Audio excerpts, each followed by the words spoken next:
Strange and Charming, a podcast by physicists about life in science. Welcome to a new edition of the podcast Strange and Charming. My name is Robert Harlander. I'm a professor of theoretical particle physics at the RWTH Aachen University, and I'm hosting this episode of our podcast series together with my colleague from Siegen University, Alexander Lenz. Hi, Alex. Morning, Robert. For people who maybe listen to our podcast for the first time, let me start by saying that it is an initiative of our Collaborative Research Center, or CRC, P3H, Particle Physics Phenomenology after the Higgs discovery, with the purpose of looking behind various scientific careers. What does it mean to become a scientist? How does one get into physics? How does one find a permanent job at a university? How often did you have to move in your career? How many different countries or even continents have you lived in? And so on. We are a rather large group of physicists, so up to now we have simply been interviewing members within our group. And I want to use this opportunity to recommend to our listeners to check out also the other episodes. Each one of them describes its own crazy journey through space, time, emotions, and so on. Now, today is the first time that we have a guest in our podcast who is not a member of the CRC, and we are very happy that he has accepted our invitation to this podcast. He's a professor for theoretical physics at the University of Pittsburgh in Pennsylvania. He's founding director of the Pittsburgh Particle Physics, Astrophysics and Cosmology Center. He was named Distinguished Professor of High Energy Physics in 2014. And for 28 years, he has chaired the famous PHENO series, an annual international symposium on phenomenology, which is highly appreciated in the community for its lively, relaxed, and inspiring atmosphere. He has been a leading figure in our field for many years, with groundbreaking contributions to Higgs physics, neutrino physics, physics beyond the standard model, and many other fields. I don't want to say more about his life and his work at this point, because I think it will be much more interesting to hear it from himself in this podcast. So, welcome to today's podcast, Tao Han. Guten Morgen. Hello, everybody. So the podcast, as I just said, is about somehow your career life. It's not so much about the science. We can talk a little bit about the science. But basically what we do is we follow your career from the beginning to today. And I know we've talked, of course, a little bit before. I know that the beginning of your career is already very special because you were born in China. You grew up in very difficult times in China. And nevertheless, somehow you made it to this point. You became a very successful physicist. So maybe you can tell us a little bit about the beginnings of your career, how you got into physics. Yes, Robert. Thank you for the invitation to get me over here. And of course, I heard about this program before, and it's really exciting to be part of that. So my academic career started from a very interesting and kind of memorable the beginning. So as you mentioned, that I grew up in China, northern part of China. It's a kind of a northernmost city. It's called Harbin. By that time, it was about 3 million people. Now it's 7 million people, very close to the border of Siberia. It's a very challenging time and also very challenging weather there as well. So even during my grade school, and the so-called Cultural Revolution took off. And by Mao Zedong, by that time we called him Chairman Mao. And he started this Cultural Revolution for his purpose, and of course trying to go against intellectuals and in the science, and trying to re-educate everybody else around. So a couple of years later, when I graduated from high school, all the high schoolers were sent to countryside to be re-educated. And the college was basically stopped. In fact, the college education was almost stopped for 10 years, from 1966 to 1976. So, yes. May I ask when you finished your high school? I finished high school in a relatively rural area outside Harbin because our family was relocated to the countryside. Mm-hmm. So then I was there for a few years for my high school. I finished high school. I went to even further to a rural area to have really the job like farming, a serious farming in the summer and as well in the winter to prepare the farming things. So we're there for almost 3 years. It's a very tough time and very different experience from your continuum, the high school, college education. So it was pretty much universal for most of the high schoolers by that time. Unless you have a special arrangement, everyone else would need to go to the countryside to be re-educated. So, in fact, that was towards the end of Cultural Revolution already. So I was lucky to go through the end of the Cultural Revolution. However, I think I was always very clear in my mind. I would need to go back for higher education, and I was interested in science. Even during that 3 years in the countryside with the serious farming, I taught myself math and calculus, and I tried to listen to some jammed radio to learn English. So that was the time I just tried very hard to keep myself updated in some way. Fortunately, 3 years later, the Cultural Revolution ended. The reason for that is the Mao Zedong passed away. So then the Cultural Revolution ended in 1976. So fortunately, many of us got the opportunity starting from 1977. That was the very historically important moment when Deng Xiaoping came back and he basically reestablished the higher education, and most of us came back first time after 10 years, came back to college in 1977. So how you started with around the age of 18, you had to go to the countryside and went for 3 years farming. Yes, that is a very historically interesting time for the Chinese history. For my personal aspect, as you asked, Alex, it was very challenging at that young age to be away from your parents or to be away from everybody else. And you had a few friends probably also came together. On the other hand, if you think back, in particular relevant for our current discussions and our audience, that would give you opportunity to expose to the real world and to experience the challenge, experience the toughness, and basically prepare yourself for future difficult challenges as well. So you said that you educated yourself in maths and so on, with books, or? Yes, that was very interesting. I was in this the countryside. There was a very small library. Okay. In one of the buildings, we discovered there was a small library. There were math books, and there was even mathematical method book. But that was new to us, right? Even the partial differential equations. By that time, high schoolers, we never experienced that. I thought, wow, they're pretty cool. I started reading this by myself. It was not systematic, but I just love it. I got into that. And in particular, it's even more interesting that we had to teach ourselves English, right? So we want to have a broader education. Then there was basically no English teacher around. There was no English-speaking friends, people around. We tried to listen to this radio called The Voice of America. Okay. The Voice of America was broadcasted towards the Asian countries with a slow pace. However, that was heavily jammed by the government. It was illegal in China to listen to this one.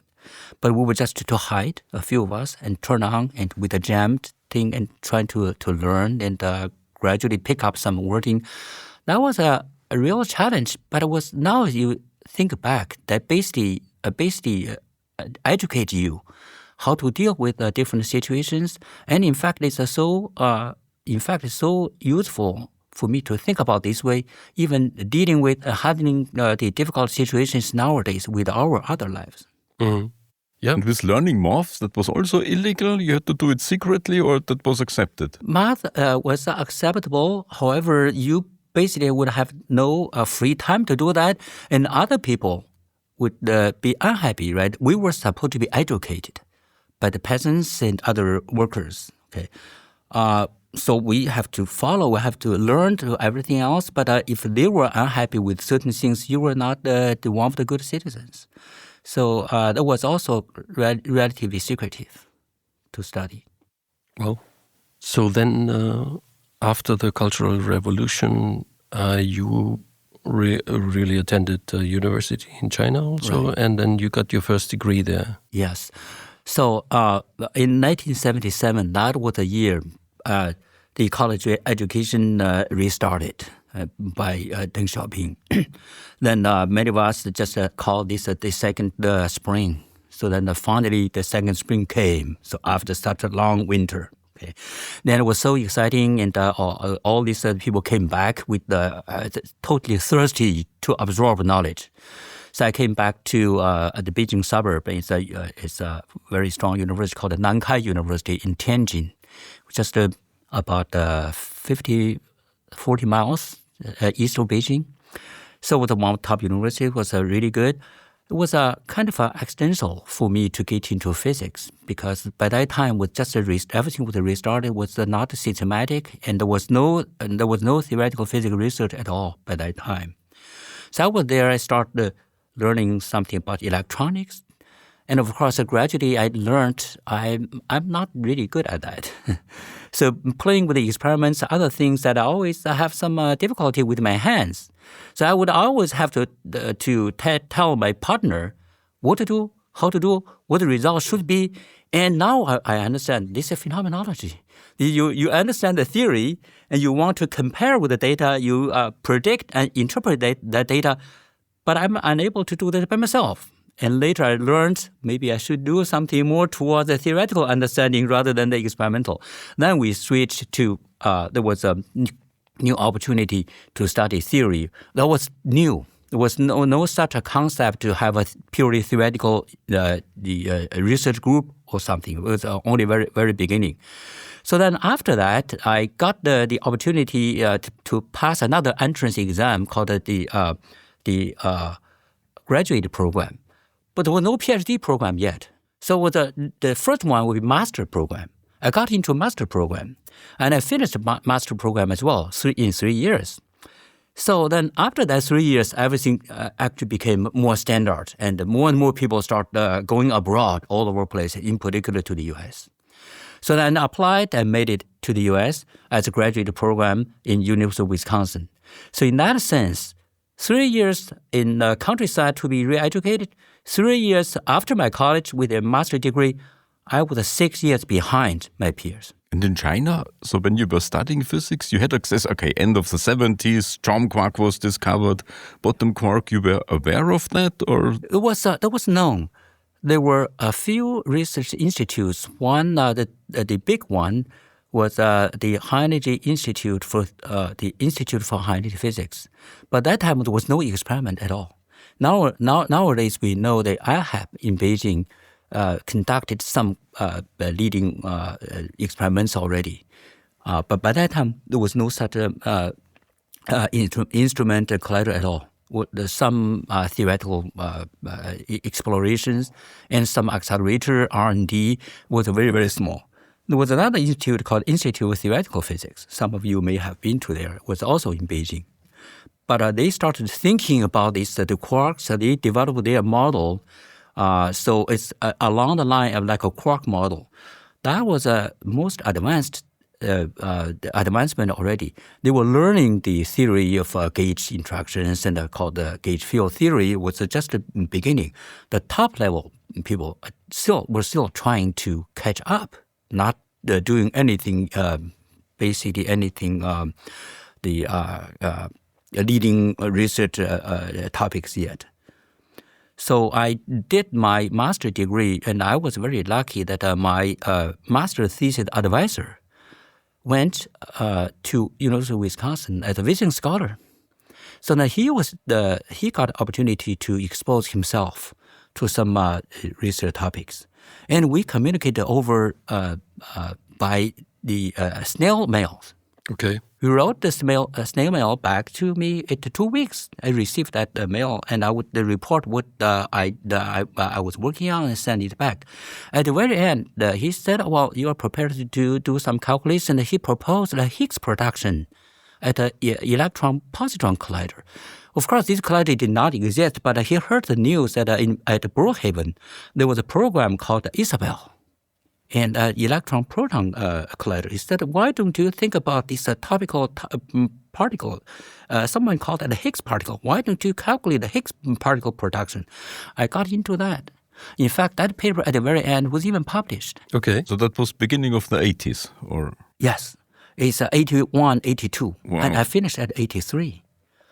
And so... And your advisor was in Wisconsin and you were in China? Yeah. And we communicated only over the writing the snail mail. It was very interesting. Of course, and then he was in Wisconsin. He talked to my Wisconsin colleagues to say this student was well prepared. That was, I think, partly the reason that the Wisconsin admit me to their PhD program. Mm-hmm. So you had a grant somehow from Wisconsin or from the U.S. government? No, so it's just by that time it was self-supported because we would be doing the TA, teaching assistant. Ah, okay. So university will provide the teaching assistant. I see. And very soon I got into the research assistant called RA. Okay. And, from this the Wisconsin phenomenology group.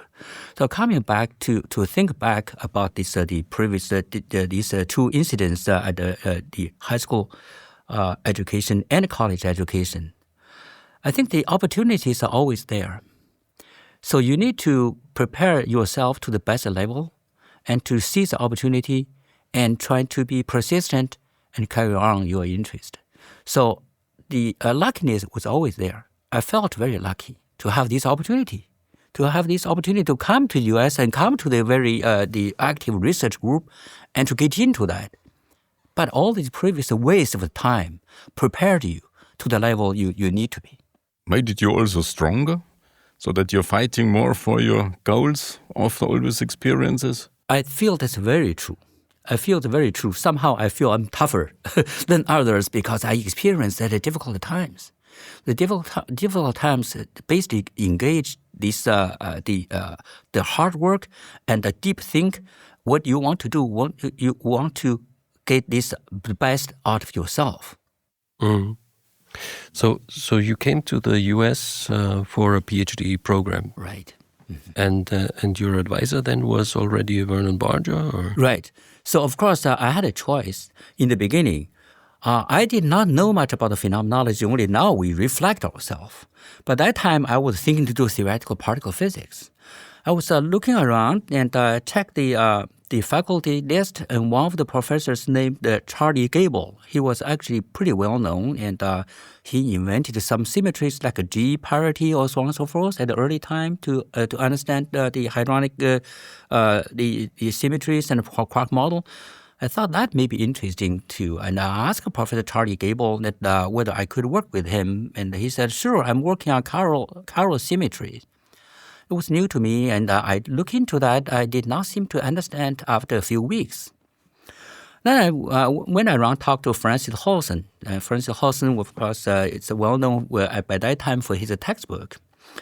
And Francis Halson said, "Yeah, that was certainly very interesting, but I'm thinking about the astro particle physics as well." I looked into that. I couldn't really comprehend this very well, and I asked the third professor, Professor Vernon Barger. Vernon Barger said, "I heard that you had a paper about Higgs. That's what I've been working on." So, that's probably an easy start. And I got into that, and he basically immediately picked me up as a research assistant. Okay. So that's my start, floating around eventually, and within half a year or so, I found this the opportunity. And very soon, I arrived at Wisconsin in 1985, and very soon, after 2 years or so, and the superconducting supercollider picked up. So then the superconducting supercollider was a big excitement, not only in the U.S., but worldwide, as we know. There was a next generation energy frontier. And the design and the center mass energy would be even more than twice as high as the current LHC. That generated a lot of excitement, and both in terms of the physics research among the scientists, also the government support. So Texas put some money into that and to establish the lab. And therefore, Wisconsin group was one of the top universities. By that time, we joked. I said that there was one big university that we always communicate was Durham, because the Alan Martin and the Jim Sterling, because we knew them very well. They came to the U.S. very often, and the Alan Martin, of course, even collaborated with Francis Halson. And the other phenomenology institute will be in Wisconsin. So they attract many talents. young people. I even even learned physics with many names that I think we all know, and many of them prominent professors here in Germany, such as Manuel Dries, Herbie Joyner, Brent Knell, and quite a few. I can easily, the Tillman Plan. Tillman Plan was the junior in the later, but you can immediately see quite many of the collider physicists went through that time period and they worked together by that time. Dieter Zeppenfeld also. Of course, Dieter Zeppenfeld. And Dieter actually stayed there even longer, and he was my colleague for more than 10 years together. Yeah. I wanted to come back a little bit to when you went from China to Wisconsin.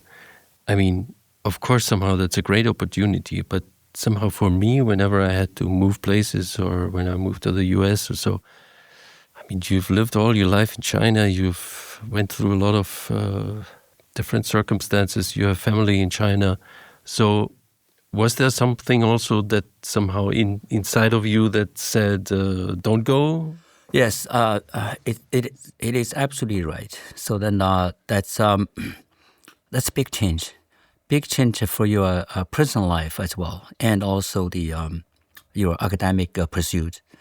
And the only consideration were my elderly parents. So that was basically the major constraint, and I would not know how easy to come back to see them, and whether it would be ever conveniently be around. That was a major consideration.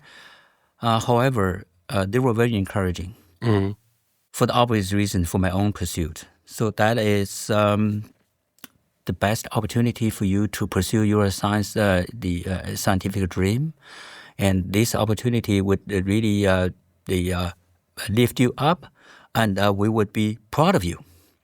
So that was my only comfort. Whenever later I came back to visit them, and they would be always so happy to see my progress, to see my the excitement to share with them. That is the only way to make myself feeling somewhat comfortable. But really, there was a big challenge family-wise. I think thinking back, I owe them a lot. I was just not around. And in fact, they both passed. During the difficult times, I was not around. So of course, that is a difficult time. It's a challenging time. Thinking back, you regret not to be with your family members around. But so the choice was yours. Yeah, I mean, there are decisions in life that you have to take, and yeah. But we still had a chance to witness your success, seeing your growth. In that regard, I think that's, as I said, that's the only thing you can comfort yourself to say, I tried my best. I did not really fail you. And my parents would be happy to see, wow, you made some contribution to what you like most. So that's, I think that's, if I had a decision to make again, I probably would still do the same. So coming back to physics, so it's actually quite interesting because it seems like your activities in physics have been laid out already very early. You said that somehow already as an undergraduate you learned that you're actually a phenomenologist. Yeah. And then your first work was on Higgs physics, which, I mean, you're one of the most known person for that field. That's interesting. And so you did your PhD with Vernon Barger. What was the topic? Very interesting. So in fact, 2 weeks ago, we all went back to Wisconsin to celebrate the Vernon Barger's physics contribution. And Dieter was there as well. And Kaoru Hagiwara was there. Quite a few of us were there. And I showed my PhD thesis. The title was Higgs physics at the superconducting supercollider. Okay. Now you think back, it was still so relevant. In fact, you'll be surprised how frequent you went back to think about the topics you worked on for your PhD thesis. So in that regard, of course, as you mentioned, now, of course, I have a lot broader interest to many different topics. But from time to time, you always go back to think what you did, how you can make better use of your early study. And that was related to topics quite a bit. So indeed, I was better prepared. I think on the one hand, I was behind by 6 years. My friends graduated same year. I'm 6 years older. On the other hand, I used the time to prepare myself to be tough, and taught myself calculus and also the Higgs production to some extent. And I was working very hard because I was tough. I was working very diligently on the topics because I was better prepared. I set a record for the publication. 5 years, because of good time, because of the collaboration with so many brilliant people, I published 27 papers during the graduate study. Wow. So I was 2 weeks ago, I went back and Vernon Barker told me again, and he said, you set a record. I don't think anyone can break it. So 27 papers for your PhD. 5 years. I have to tell our students. Yeah, that's right. I have to tell myself. Ask them to break the record, and then I would buy them a bottle of whiskey. That's cool.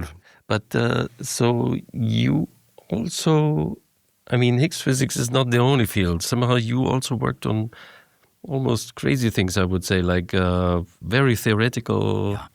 How did that come about? That's also a very good question.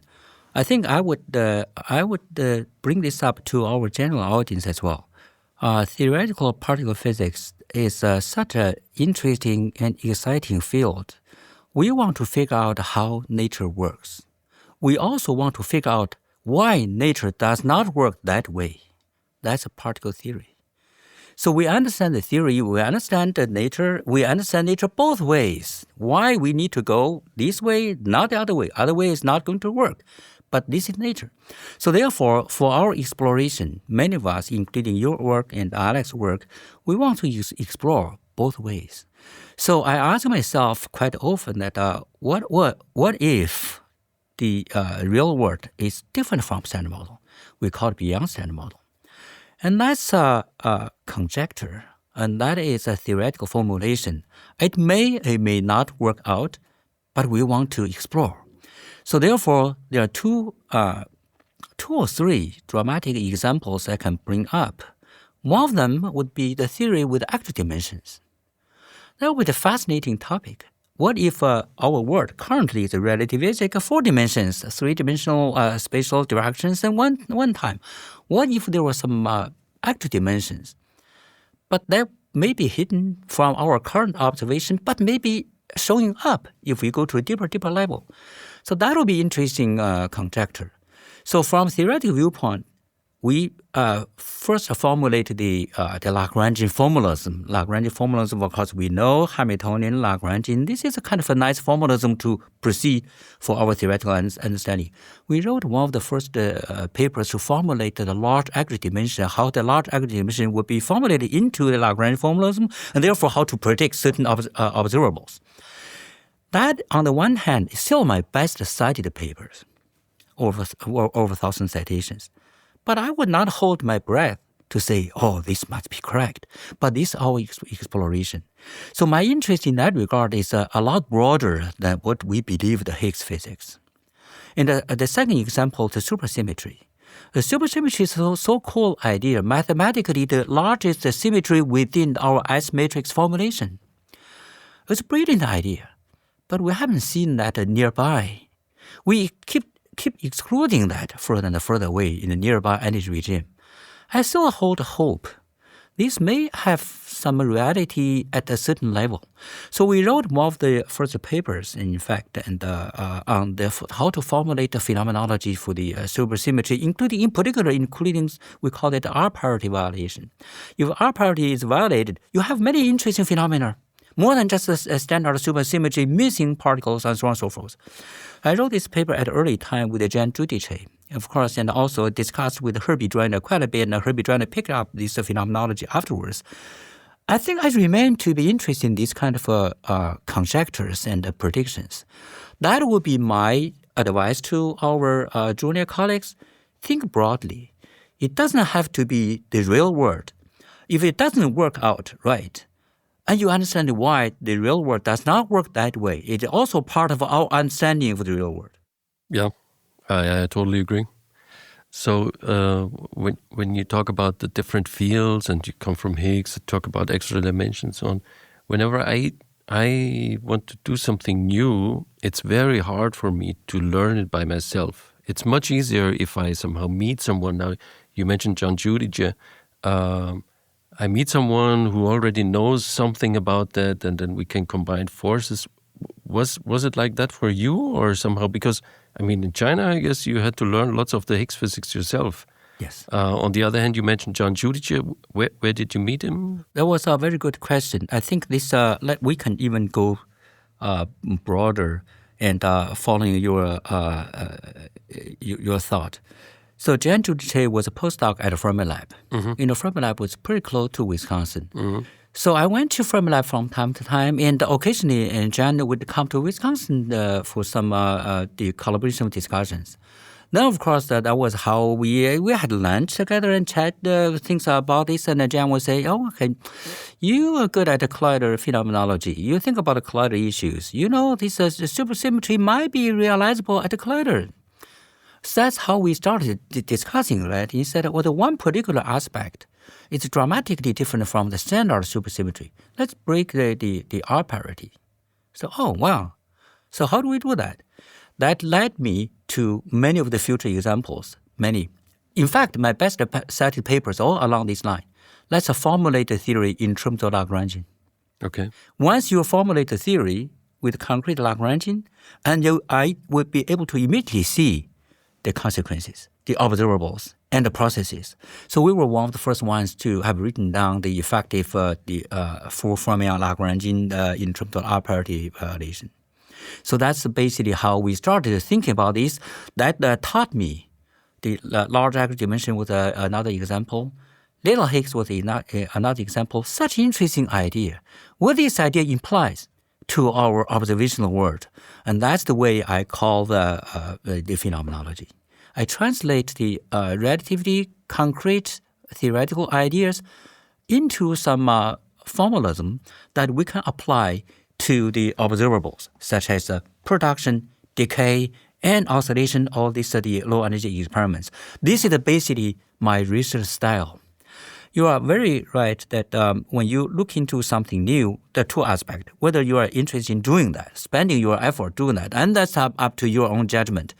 We all have a limited time. You don't want to. You have a broad interest. You cannot pursue everything you are interested. You have to choose. Second thing is how to effectively choose that. So we always trying to talk to the leading experts and read the authoritative papers. And also, I'm so lucky to be able to collaborate with many the talented junior colleagues. In fact, the postdocs and the students, and they are really eager to learn and to get into that. I think that's our common experience.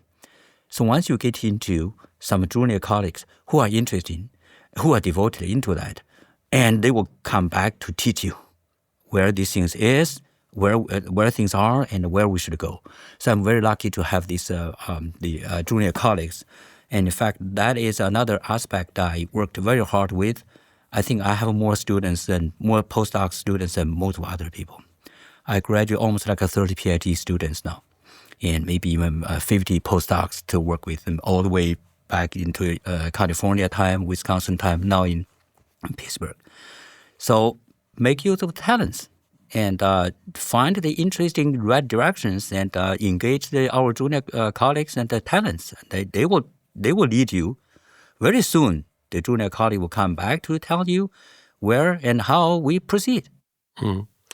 Indeed, I mean, we never worked together, but sort of people from my generation, maybe also a little younger, they all knew you somehow. It was always like Tao Han was their hero, and Tao Han said this, Tao Han does that. So I was always was like, this Tao Han must be an interesting person. And Thank you. It took a long time to meet you finally, but yeah. So one question I have, SCC seemed to have been super important in the early stage. So how was it? What impact did it have when this project was cancelled? Must have been a disaster. Yeah, that was a disaster as we all experienced. That is very interesting. Let's make 2 points. One is reflect the time, and then after the reflection, think about the forward. So that's also an important lesson. On the one hand, SIC was such a well-defined project and well supported worldwide. But because of, I think my personal reading is totally because of political situation. Very unfortunate. Of course, it's up and down. There are many small factors. If I pick up one, political decision. The reason was that the design was in Texas and Republican state. And the lab was supported by that government with George Bush. And the lab was named the Ronald Reagan National Lab. Now you label this to one particular aspect. Of course, Bill Clinton got elected, and there was a big deficit. So many reasons to cut the expenses. And I think that was an unfortunate reason that that was eliminated. And it was almost end for particle physics in the U.S. for quite a few years. I got the SIC National Fellow. I spent 3 years at the Fermilab to spend the SIC National Fellowship. And in 1993, I was very lucky to get the faculty position at the University of California, Davis. I only did 3 years, 2.5 years postdoc. It was shorter than most other people because I had, as I mentioned, I had to speed up because I was late. So I was trying very, very hard to get my many publications as I can, get the faculty position as soon as I can. I want to carry on because I was late. So I was lucky to get this faculty position real quick. And then lucky in the other aspect, it's 1993. 2 months after my faculty appointment, SIC was canceled. So people joked about that. They said, Tao, you are lucky. You got the last particle physics job in the U.S. And almost immediately after 2 years, very, very depressing, very depressing. And it's not physics stopped, but its mentality was very different. I think that's such a devastating and such a bad example for science that you really should not have done this for science, for our own sake. Look at the success of the LHC. Not mentioning about the groundbreaking discovery for Higgs boson. Look at the broad sense. All this technology, superconducting technology, accelerated technology, and the World Wide Web. And look at Geneva. So this is so dynamic, both in terms of science, technology, and the city life. This is how we advance ourselves, both from the science and from technology and from life. So this is such a good example we really should follow. Unfortunately, some of the governments may not really follow the same, may not learn from that lesson. Now, reflecting from this, I want to say that science drives technology. Science drives our advancement, our life as well. Science, the goal is not to change our better life to buy some better food. However, there's no exemption yet. Fundamental science would not lead you to advancement of technology and beyond. No, that's very important. That's what we have to go out. That's true. Tell the public. Yeah. So I'm looking a little bit at the time, and we try to keep these podcasts typically below 1 hour. So in your career, we are now I'm still in the upper third of my sort of handwritten CV that I wrote down of you. So maybe we can be a little fast. After Wisconsin, after your PhD, you went to Fermilab as a postdoc. Right. And then in 1993, you got an assistant professor at UC Davis. That's correct. Yeah. And then in 1998, you came to Madison and became there a full professor in 2001. Yeah. So maybe if we take that period of postdoc and assistant professor or tenure track jobs, anything that somehow you would say sticks out that maybe a particular interesting story or so that you want to tell about this time, or maybe important things that happened, events during this time? I think we kind of touched upon some of the issues here already, right? Mm-hmm. So we continue to, the physics doesn't stop. So it was interesting. You mentioned about the phenomenology conference, and the meetings started in the 80s already in Wisconsin. The small meetings, and the first meeting I think it was in 1994, right after SIC cancellation. And my Wisconsin colleagues, I was not there. My Wisconsin colleagues, including Zeppenfeld and Manuel Dries and Xerxes Tata, they changed the name. By that time, it's not called Phenomenology the conference yet. They called the title, Physics Does Not Stop. That was the title of this conference. Official title? Yes, official title, Physics Does Not Stop. Okay. That was the title. Because we want to tell our community, sure, this is a difficult time because of the cancellation of the major international program, but we still have so many important questions to address and to explore. Okay, so then the conference continued. And then the physics continued, and we overcome. Eventually, we overcome and come back, and we set up the SIC. And of course, SIC was not total waste. The SIC exploration, including my Higgs papers, right? Those things remain to be re-examined and augmented into our new project. So there's always time up and down. It happens all the time. So what we need to do is to be persistent, pursue our dream, and to figure out how nature works along the way, whatever we are able to. So there was a difficult time of a few years, and the funding was suppressed and was lower than the normal case. And all these fellowships, SIC fellowship, of course, canceled, and the fewer the outstanding junior investigators, and all these kind of things I would have gotten. It was basically unavailable. That was a difficult time. However, physics continues, and I had this opportunity to go back to Wisconsin for two reasons. And my wife got a professorship in Wisconsin. So then she is a very active researcher in biophysics. In fact, it's medical physics. So then she had an opportunity, and of course, Wisconsin would love to get me back, and I went back there and served as a co-director of the Phenomenology Institute. That was the time we mentioned about the Phenomenology Center, the Phenomenology Conference. That was the time I started chairing. Okay. 1998, and I started chairing the conference. I picked up and made some differences and tried to move on to that way. And that was a year I started chairing the Phenomenology Conference until now. So that's the interesting time period, and we need to be persistent. Now, coming back to my experience, right, I would not give up. It was a difficult time, but sometimes you invent what to do. Whether it can be successful or not, it depends on many outside factors beyond you. But that's not my reason to decide not to do that. So then I would carry on, okay. Then maybe a jump a little bit further ahead. I was extremely happy in Wisconsin. As I mentioned to you, that I learned so much from my colleagues there, and also brilliant postdoc students continued to be productive. And Zeppenfeld was my colleague. We were both professors there as well. But then another opportunity came, and in Pittsburgh. So Pittsburgh had history. Pittsburgh had a brilliant history in doing particle physics research, nuclear physics research, and cosmology.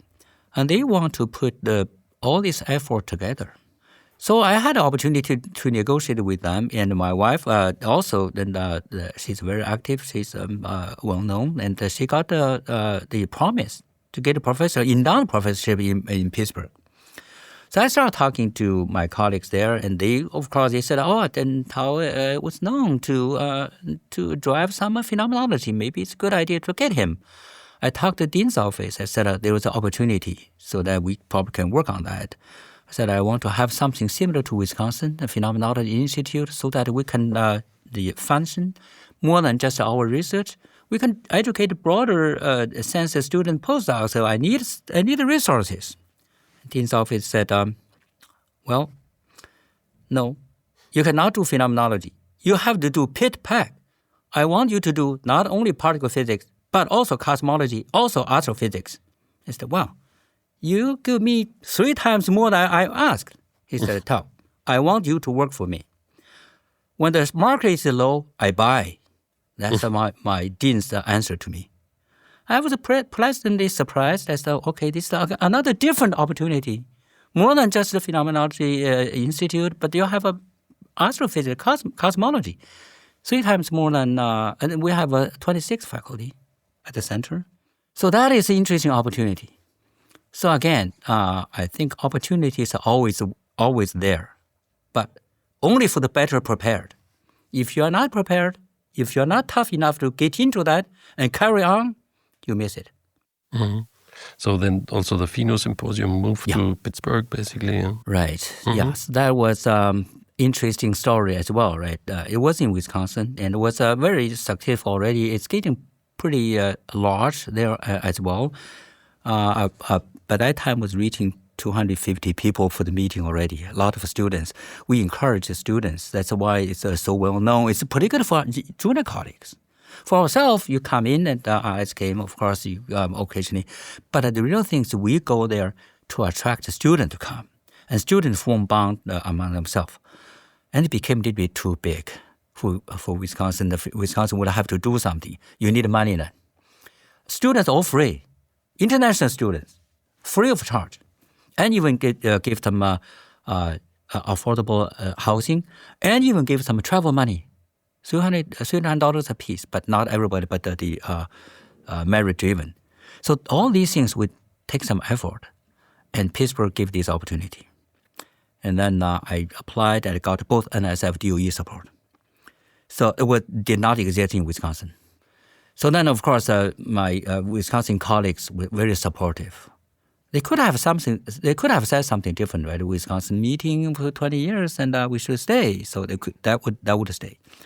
However, that was a tremendous effort for them to get money, get everything. But I have been running for 14 years. I ran 14 years in Wisconsin.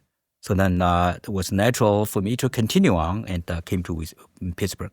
But this meeting still carries the Wisconsin flag. That's where it came from, and so that was still true. Okay. So that's a very interesting line through your life, I think. It's quite impressive. You've been in Pittsburgh now since 2011, I guess? Yes, it's also 14 years. This is an interesting year. I ran the phenomenology in Wisconsin when I joined for 14 years. Now this is my 14 years, the anniversary running this in Pittsburgh. So that break even. So if I continue on to run the phenomenology, and we will surpass the record in Wisconsin. Well, or you have to switch again. As I said, the opportunity is always there. And you try to seize the opportunity and to perform the best. Yeah. So now that we're somehow through the career, even somehow we had some bigger jumps there, there's a few questions that I typically ask people that we interview here in this podcast. And one of them is, you have done many things in your career. Is there one thing where you would say that's what I'm particularly proud of? On one hand, yes, I've done different things. On the other hand, I think I always hope to do better. I haven't really found something that I feel totally so proud I would sit on that, not doing. They're interesting. There are a few. I have a few papers. I think it's original research that is interesting. Okay, let me put it this way. Pursue your best and always compare to yourself. Don't compare with others. Oh, he has more citations. She has more citations. No. Do the best, better than your previous paper and better than the last paper, and that's improvement. You should continue to do that. So that is one thing that we should continue on, to be proud of ourselves, and to be more proud of yourself when you produce the next paper, you're happier than the previous one. There are a few occasions I think it also taught me and made me think. One time was chatting with Francis Halson. And he said something in the beginning I did not appreciate. Later I thought was interesting. He said, Tao, you work on topics with American style. I said, what that's supposed to mean, American style. And he later told me that you usually think things are out of box. You want to go beyond the traditional things. That can be good or bad, right? You want to do something concrete, solid. You don't want to be crazy, waste your time, but you want to open your mind, do something beyond. And Francis Hawthorne called it American style. I thought it was interesting. By that time, in the beginning, I did not understand. Afterwards, I think over and over again, chat with him. Again, he said, that is the way. That taught me something. That is encouragement. And Francis is an iconic figure in my mind. But he told me, you have a style that positively. Another incident that I feel sort of proud is, again, that talking to one of my students. In fact, he's a Jen Liu. Now he's a professor at Minnesota. And he said, no, you know what, so you have so many students. Now I'm having more and more students as well. Every time when I want to talk to my student, I think what Tao would say. That is encouragement. So I'm very happy to hear about that. But you never told me that what I said actually has an impact in this way on you. He said, I would think first what Tao would have taught me. I think I feel happy. I feel proud of that. It's a positive impact to my research with Francis' statement and my junior colleague training and collaboration. Mm-hmm. That's interesting because somehow you answered already the second question that I had. Basically, both of these questions in one go. And the second question was, is there anything like a quote that somehow stick to your mind? And I think you just gave us two. That's very nice. And of course, that's also something to be proud of if somebody says something like this to you. I have another question, which is more like, I don't know, for me, when I think back, sometimes I read papers in my career. Maybe they are related to my research. Maybe they're not so closely related. But I think, wow, how did these guys who wrote that paper, how did they get this idea? And how could they write such a beautiful paper? Like a paper where I would say, this is, I want to write a paper like this. Is there one like this from others? Yeah, absolutely. Absolutely true. It's again related to my previous the comment. Compare your own work, improve your own work. Improve to what? Then you have some examples, you have some guidance in front of you. So I would say one of the early papers that impacted me pretty strong and even up to date would be this the role of a Higgs boson by Chris Crick and Benjamin Lee and Thacker, the Lee-Crick-Thacker paper. That was a straightforward calculation in the Higgs sector within the standard model, and to say how this phenomenology would work out at higher energies, how you can see this the scalar sector versus the gate interaction. Of course, that would basically identify the energy scale. The longitudinal gate bosons would be part of the scalar sector, but alone would not be a consistent theory, even up to very nearby TeV. Then you would need a Higgs. You need a Higgs there so that everything is regularized better, but the Higgs cannot be too far away. Similarly, the same energy scale. I thought it was quite profound arguments based on some simple the calculations. That one had the strong impact on me for my own working and writing styles. Mm. You want to explore the theory. You want to explore the theoretical implications as broad, as profound as possible. Not simply calculate one thing and stop there. Not simply saying that let's do some experiments, but how to understand this a deeper way. I had a recent paper also inspired by this. I call this electroweak restoration, electric symmetry restoration. That was inspired by their simple argument. They said the Higgs sector, as the Weinberg-Salam wrote down, as the Higgs they formulated, you need a Higgs to be O4 symmetry. You need 3 ghost boson and the Higgs to be consistent in the linearly realized Lagrangian. I thought about along this line. Only until you can prove Higgs is one of the four. You are not restoring the symmetry. You see, at the current energies, we are observing the broken symmetry. W and Z are discovered, but W and Z are heavily massive. We explore the gate interaction, gate structure, everything seems to work out, but we are exploring the physics at a relatively low energy.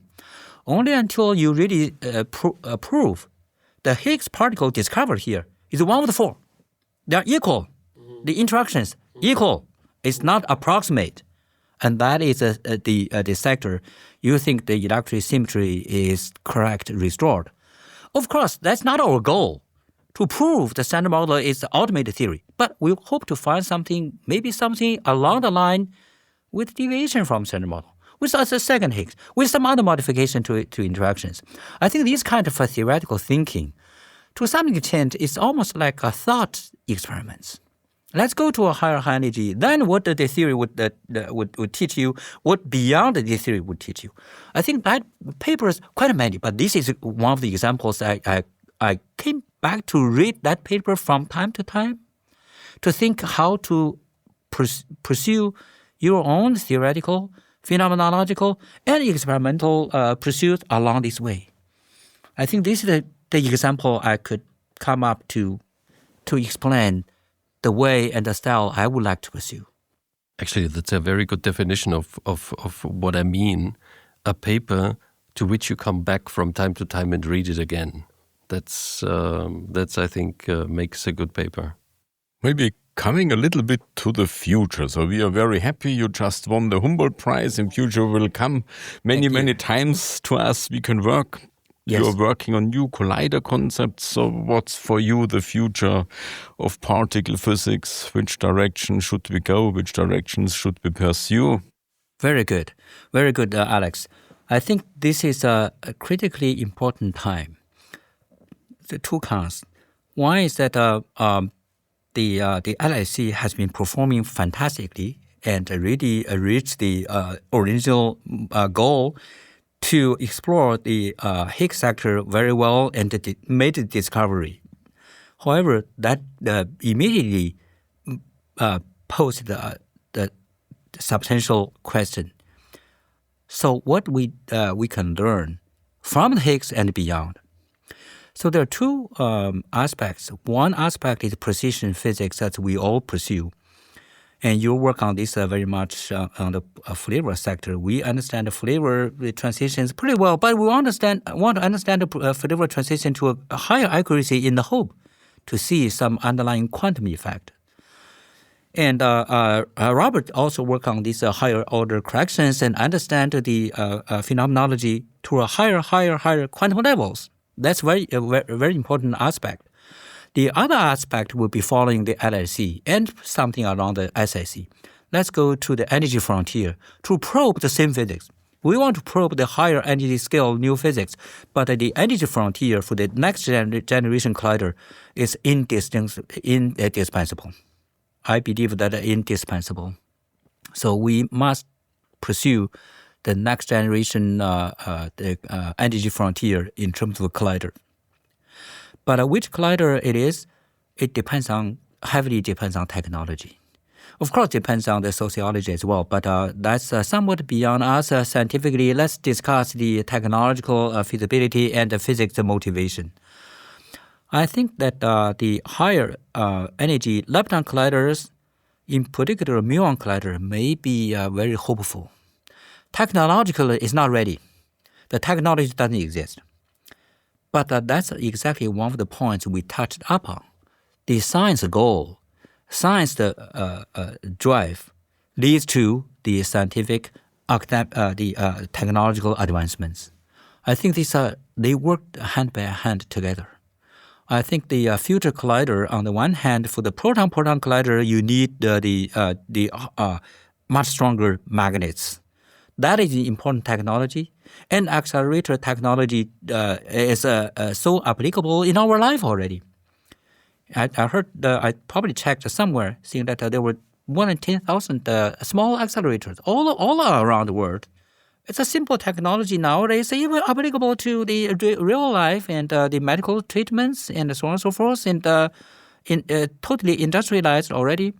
So see, our advancement of science probably lead to technology and lead to the improvement for our life. So the high magnets to drive the proton-proton as well as muon collider as well, and the muon physics, I think these two aspects will be the important aspects hopeful for us to move to the next generation, almost like a 10 times higher center mass energy than the LHC. But in the meantime, I want to highlight this. All these technological advancements will help in our industry and in our economy, in our life. Muon collider was similar. Muons, such interesting particles. So it's similar to electrons, but more penetrating. Because it's heavier, doesn't radiate too much and go. If you study the material science, you can do the three-dimensional tomography. Nowadays, electrons are so light floating around. We do the surface physics very well with the condensed matter colleagues, but muons would give you additional things. Another way to call this muon tomography is the muons all over the place from cosmic rays and coming back. If you detect them, and you can even image certain aspect that you don't directly see, like a pyramid. We know that pyramid actually has been detected with a different structure inside. We don't have to open it up, but from the muons, you can see where things are, where not things are. So muon technology is also important for us to go further than the current existing technology. Let's focus on some interesting physics questions and drive the technology and broaden our knowledge and go further. I personally believe that the high energy frontier, one order of magnitude beyond the current LHC, is a necessary goal for us to pursue in the next many years. May not even be next 20 years. May technologically require you dedicated research for the whole community, probably more than 20 years. Okay, I think that was a good conclusion of our talk today. It has been a great pleasure having you here for this podcast. I think thanks a lot, Tao, for coming, for joining in, for visiting us. Yeah, thank you very much, Robert, for this arrangement, and thank you very much, Alex, to propose this the Humboldt Fellowship, and I'm so happy that we won it. So then that's the recognition not only for myself, right? This is recognition for the field. It's really the recognition for our collaboration, and we will have to carry on and deliver. Yeah, with this Humboldt Award, somehow it's also, I mean, it's of course it's a appreciation for your work, but of course somehow also we are profiting from this, right? Yeah, because we're having you. So it's not so clear who won the award. I mean, officially you won it, but we won also a lot. Exactly. We deserve it, and we win. We gain. We are all the winners. Yeah. Science is the winner. Yes. Yep. So thanks again. I guess I'll see you around a couple of times here in Siegen, or maybe you come to visit Aachen. Right. And it was really a great pleasure. Thank you. Thanks a lot, Tao. Thank you. This podcast was funded by the German Research Foundation through the Collaborative Research Center Transregio 257 P3H, Particle Physics Phenomenology after the Higgs discovery.